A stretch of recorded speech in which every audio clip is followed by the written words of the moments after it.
Hello दोस्तों, बिहार समाचार में आप सभी का स्वागत है। दोस्तों, आज के इस वीडियो में बिहार के तमाम बड़ी खबरें जो आपके लिए जरूरी है उसे देखेंगे। तो फटाफट से आप सभी इस वीडियो को एक प्यारा लाइक जरूर कर दे और आप बिहार के किस जिले में रहते हैं साथ ही हमें नीचे कमेंट करके जरूर बताएं। साथ ही आपके मन में अगर कोई भी सवाल हो तो आप हमें नीचे कमेंट करके जरूर पूछें। बड़ी खबर में देखिए, राज्य में 48 लाख बच्चे योजनाओं के लाभ से हो सकते हैं वंचित। जी हाँ, देखिए, राज्य के सरकारी व सरकार संपोषित स्कूलों की पहली से 12वीं कक्षा के 48 लाख बच्चों की सरकार कल्याणकारी योजनाओं से वंचित हो सकते हैं। ये वैसे बच्चे हैं जो स्कूल में नामांकित है तो लेकिन मेगा सॉफ्ट पोर्टल पर इनकी डाटा एंट्री विद्यालय से नहीं हो पाई है। इसको लेकर शिक्षा विभाग ने सभी जिलों के शिक्षा पदाधिकारियों को सख्त आदेश दिया है। आदेश में कहा गया कि 4 दिनों के अंदर इन बच्चों की मेगा सॉफ्ट पोर्टल पर डाटा एंट्री की रिपोर्ट भेजी। आपको बता दें कि मेगा सॉफ्ट पोर्टल पर मात्र 1,88,86,000 की ही एंट्री हुई है। विभाग ने स्पष्ट किया कि इस परिस्थिति में लगभग 48 लाख बच्चे सरकार की कल्याणकारी योजनाओं के लाभ से वंचित हो जाएंगे। इसीलिए 8 नवंबर तक सभी नामांकित एवं पंजीकृत बच्चों की डाटा एंट्री कराते हुए विभाग को रिपोर्ट उपलब्ध कराने को कहा गया है। बड़ी खबर में देखिए, दाखिल खारिज में अब नहीं होगी मनमानी, क्रमवार होगा निपटारा। जी देखिए, बड़ी खबर है, ऑनलाइन दाखिल खारिज के मामलों में अंचल कर्मियों की मनमानी नहीं चलेगी। इस बार अंकुश लगाने के लिए जल्द ही फीफो लागू होगा। फीफो यानी फर्स्ट इन फर्स्ट आउट, यानी पहले आओ पहले पाओ। यह व्यवस्था लागू करने के बाद म्यूटेशन के जो आवेदन पहले आएंगे उसका निपटारा पहले करना अंचल कर्मियों के लिए अनिवार्य होगा। वहीं देखिए, इससे अंचल अधिकारी, राजस्व कर्मचारी और डाटा एंट्री ऑपरेटर जैसे अंचल कर्मी म्यूटेशन के मामलों में पिक एंड चूज नहीं कर पाएंगे। आपकी जानकारी के लिए बता दें कि मॉडल रूप में फीफो को शुरुआत में हाजीपुर, समस्तीपुर, भागलपुर, सिवान और नवादा के कुछ अंचलों में लागू करने की संभावना पर विचार किया गया है। उससे प्राप्त इनपुट के आधार पर इसे पूरे बिहार में सभी 534 अंचलों पर लागू किया जाएगा।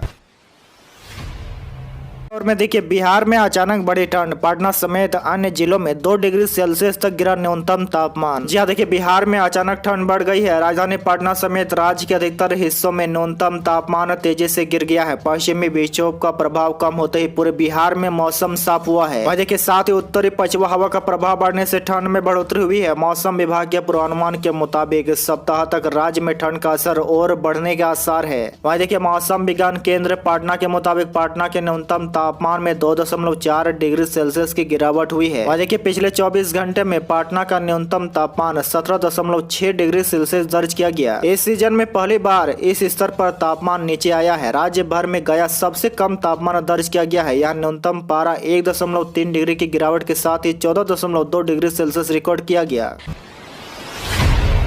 बड़ी खबर में देखिए, पटना से अधिक प्रदूषित हुई मोतिहारी, खराब होने लगी बिहार के शहरों की हवा। पटना के AQI 223 तो मोतिहारी का 382 पर पहुंचा। जी देखिए, बिहार में मौसम में हो रहे बदलाव का असर एयर क्वालिटी पर पड़ना शुरू हो गया है। एक बार फिर से हवा की गुणवत्ता बदतर होने लगी है। वहीं आपको बता दें कि राजधानी पटना समेत बिहार के अन्य जिलों में हवा काफी प्रदूषित हो चुकी है। बात करें मोतिहारी की तो जहाँ AQI लेवल 382 के पार हो चुकी है। वहीं देखिए, उसके बाद सिवान है जहाँ AQI लेवल 294 दर्ज किया गया है। पटना भी AQI एक बार फिर से 200 के पार पहुंच चुका है। साथ ही गया, भागलपुर, सहरसा, समस्तीपुर में भी वायु गुणवत्ता सही नहीं है। वहीं देखिए, प्रदूषण के मामले में सबसे बुरा हाल उत्तर बिहार के शहरों का है। मोतिहारी में AQI 382 और बेतिया में 284 दर्ज किया गया है। इसके अलावा आरा में 188, औरंगाबाद में 173, बेगूसराय में 168, भागलपुर में 168, बिहार शरीफ में 145, बक्सर में 158 दर्ज किया गया है।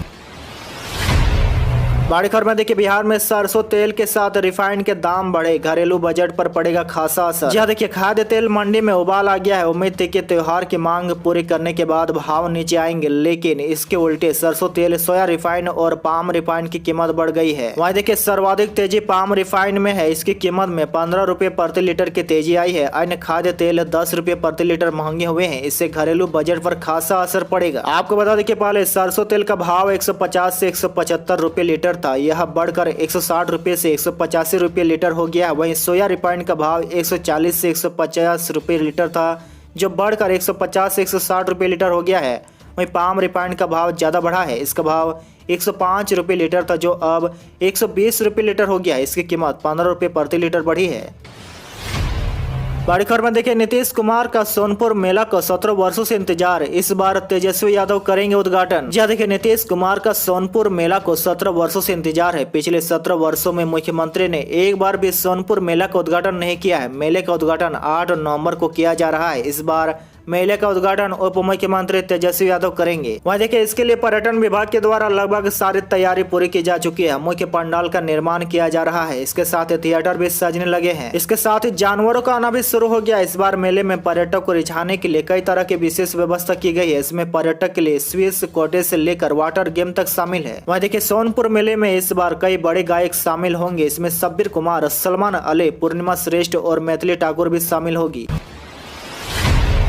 बड़ी खबर में देखिए झारखंड के सीएम हेमंत सोरेन का ईडी का बुलावा। तेजस्वी यादव बोले ये सब 2024 तक चलता रहेगा। जहां देखिए खनन भ्रष्टाचार मामले में झारखंड के मुख्यमंत्री हेमंत सोरेन के ईडी के समन भेजकर पेश होने के लिए कहा गया है। इस मामले को लेकर बिहार के उप मुख्यमंत्री राजद प्रमुख लालू यादव के बेटे तेजस्वी यादव का बयान सामने आया है। उन्होंने इस मामले को लेकर केंद्र सरकार पर जमकर निशाना साधा है। तेजस्वी यादव ने कहा कि हमने पहले ही कह दिया था कि इसी तरह चलता रहेगा, लेकिन 2024 तक। साथ ही उन्होंने कहा कि सभी को साथ आकर मजबूती से लड़ाई लड़नी होगी। बड़ी खबर में देखिए बिहार में शारीरिक शिक्षकों के 6000 पदों पर जल्द होगी भर्ती, तैयारी शुरू। जी हाँ देखिए बिहार के 8386 मध्य विद्यालयों में से तकरीबन 6000 स्कूलों में खाली एक शारीरिक शिक्षा सह स्वास्थ्य अनुदेशक के पदों पर बहाली होगी। वहीं देखिए इसके लिए शिक्षा विभाग को प्राथमिक शिक्षा निदेशालय नए सिरे से जल्द आवेदन मांगेगा। प्राथमिक शिक्षा निदेशक रवि प्रकाश ने सभी जिला शिक्षा पदाधिकारियों से सोमवार 7 नवम्बर तक रिक्त रह गए पदों की रिपोर्ट मांगी है। वहीं देखिए जिलों को रिक्ति का ब्यौरा नियोजन इकाई वार एवं कोटिवार देना होगा। बड़ी खबर में देखिए बिहार विधानसभा का शीतकालीन सत्र 23 नवंबर के बाद तैयारी हुआ शुरू।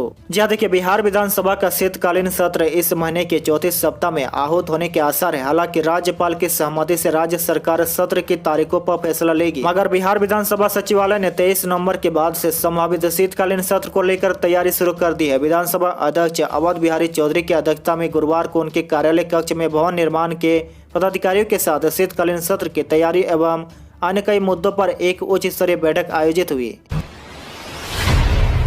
बड़ी खबर में देखिए आईपीएस आदित्य की गिरफ्तारी का वारंट हुआ जारी। आर्थिक अपराध इकाई ने गिरफ्तारी के लिए विशेष टीम का किया गठन। जी देखिए बिहार में आईपीएस अधिकारी आदित्य की गिरफ्तारी का वारंट जारी हो गया है। अपने जालसाज दोस्त को फर्जी चीफ जस्टिस बनाकर डीजीपी को फोन करने व अपने ऊपर लगे शराबबंदी से जुड़े केस को हटवाने के मामले में फरार चल रहे गया के पूर्व एसएसपी आदित्य कुमार की गिरफ्तारी के लिए आर्थिक अपराध इकाई ने विशेष टीम का गठन कर दिया है। आपको बता दें कि आईपीएस आदित्य 15 अक्टूबर से फरार है व सस्पेंड भी कर दिए गए हैं। ईओए ने फरार आईपीएस की धरपकड़ के साथ उन पुलिस पदाधिकारी कर्मियों की भी तलाश कर रही है जो उसे फरार करने में मददगार कर रहे हैं। वहीं देखिए आर्थिक अपराध इकाई को आशंका है कि पुलिस के किसी अधिकारी ने ही आदित्य को केस से दर्ज होने की सूचना दी थी। आदित्य के सरकारी सुरक्षा कर्मी से भी पूछताछ की बात सामने आ रही है।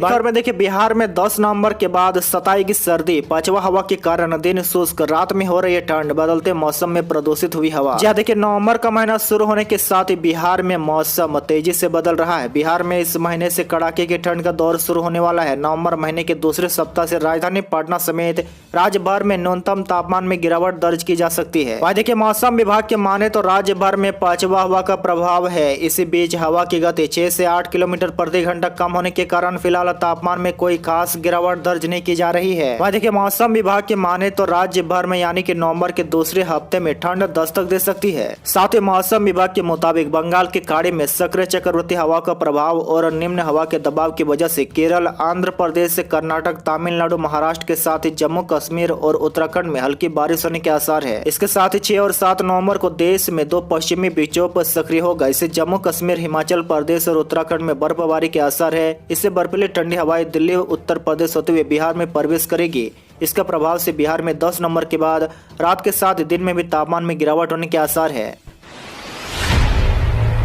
बड़ी खबर में देखिए पेंशन योजना के लिए 15,000 वेतन की समय सीमा खत्म। जी देखिए बड़ी खबर है, सुप्रीम कोर्ट ने शुक्रवार को एक महत्वपूर्ण फैसला सुनाते हुए वर्ष 2014 की कर्मचारी पेंशन योजना की वैधता को बरकरार रखा है। हालांकि अदालत ने पेंशन कोष में शामिल होने के लिए 15,000 रूपए मासिक वेतन की सीमा को रद्द कर दिया है। देखिए इस फैसले से हजारों कर्मचारियों को लाभ होगा। साथ ही आपको बता दें कि वर्ष 2014 के संशोधन ने अधिकतम पेंशन योग्य वेतन की सीमा 15,000 रूपए प्रति महीने तय की थी। संशोधन से पहले अधिकतम पेंशन योग्य वेतन 6,500 रूपए थी। वहीं देखिए मुख्य न्यायाधीश यूयू ललित, न्यायमूर्ति अनिरुद्ध बोस और न्यायमूर्ति सुधांशु धूलिया की पीठ ने कहा कि कर्मचारी पेंशन योजना 2014 के प्रावधान कानून और वैध है। जिन कर्मचारियों ने पेंशन योजना में शामिल होने के विकल्प का इस्तेमाल नहीं किया है उन्हें 6 महीने के भीतर ऐसा करना होगा। में देखिए बिहार आएंगे 9 राज्यों के मुख्यमंत्री और कई केंद्रीय मंत्री। सांस्कृतिक समागम में मोहन भागवत भी होंगे शामिल। जी देखिए मर्यादा पुरुषोत्तम भगवान श्री राम की पहली कर्म भूमि बक्सर में 7 से 15 नवंबर तक सनातन सांस्कृतिक समागम होगा। इस दौरान श्री राम कर्मभूमि तीर्थ क्षेत्र महाकुंभ व अंतर्राष्ट्रीय संत समागम भी होगा। तो वहीं देखिए इस कार्यक्रम में उत्तर प्रदेश, मध्य प्रदेश, असम, उत्तराखंड, हरियाणा, सिक्किम, मणिपुर, गोवा, महाराष्ट्र के मुख्यमंत्री, महाराष्ट्र व उत्तर प्रदेश के उप मुख्यमंत्री, केरल, सिक्किम, राजस्थान, त्रिपुरा, जम्मू कश्मीर के राज्यपाल के अलावा देश के नामचीन साधु संतों का आगमन होगा। वहाँ देखिए बिहार के मुख्यमंत्री, उप मुख्यमंत्री व राज्यपाल को भी आमंत्रण पत्र भेजा गया है। कार्यक्रम का उद्देश्य भगवान राम की जन्मभूमि अयोध्या के बाद श्री राम की पहली कर्मभूमि बक्सर को देश दुनिया के सामने लाने के साथ देश में राम राज की कल्पना को साकार करना है। बड़ी खबर देखिए बिहार में शराब पीने वाले अब नहीं छुपा पाएंगे अपनी पहचान। जब देखिए बड़ी खबर है, शराब पीकर पकड़े गए शख्स के लिए पहचान छुपाना अब मुमकिन नहीं होगा। उसने पहली दफे शराब पी है या दूसरी बार, इसका पता तुरंत चल जाएगा। वहीं देखिए अब ऐसे लोगों की पहचान के लिए राज्य सरकार जल्द ही आधार प्रमाणीकरण की व्यवस्था करने जा रही है। शराब पीकर पकड़े गए आरोपितों को जुर्माने पर छोड़ने से पहले उनके नाम पता पर आधार डेटाबेस से रजिस्टर्ड किया जाएगा। एक बार रजिस्टर्ड होने के बाद यदि कोई दोबारा शराब के नशे में पकड़ा जाता है तो वह लाख कोशिश के बाद भी अपनी पहचान नहीं छुपा पाएगा। वहीं देखिए मद निषेध उत्पाद एवं निबंधन विभाग के अधिकारियों के मुताबिक शराब पीकर पकड़े जाने वाले लोगों की आधार से पहचान सुनिश्चित करने के लिए प्रत्येक जिले के मद निषेध कार्यालयों में आधार प्रमाणीकरण केंद्र खोला जाएगा। बड़ी खबर में देखिए बिहार के राजधानी पटना से 2 दिन 4 जोड़ी मेला स्पेशल ट्रेन चलेगी। जब देखिए सोनपुर में कार्तिक पूर्णिमा मेले पर भीड़ के मद्देनजर पमोरे 7 व 8 अक्टूबर को 4 जोड़ी मेला स्पेशल सवारी गाड़ी चलाएगा। 7 एवं 8 नवंबर को छपरा, हाजीपुर, मुजफ्फरपुर एवं सोनपुर, बछवाड़ा, बरौनी खंड पर अस्थायी रूप से कुछ गाड़ियों को 1-1 मिनट के अतिरिक्त ठहराव दिया जा रहा है। वहीं देखिए 7 व 8 नवंबर को चलने वाली ट्रेनों में 05202 और 05201 सोनपुर, मुजफ्फरपुर, सोनपुर, वहीं 05203 और 05204 सोनपुर, छपरा, सोनपुर, वहीं 05205, 05206 सोनपुर, पाटलिपुत्र, सोनपुर और 05251 और 05252 सोनपुर, पाटलिपुत्र, सोनपुर मेला स्पेशल चलाने की तैयारी की जा रही है। आज के लिए बस इतना ही। इसी तरह बिहार के डेली न्यूज देखने के लिए आप हमारे चैनल को जरूर सब्सक्राइब करें।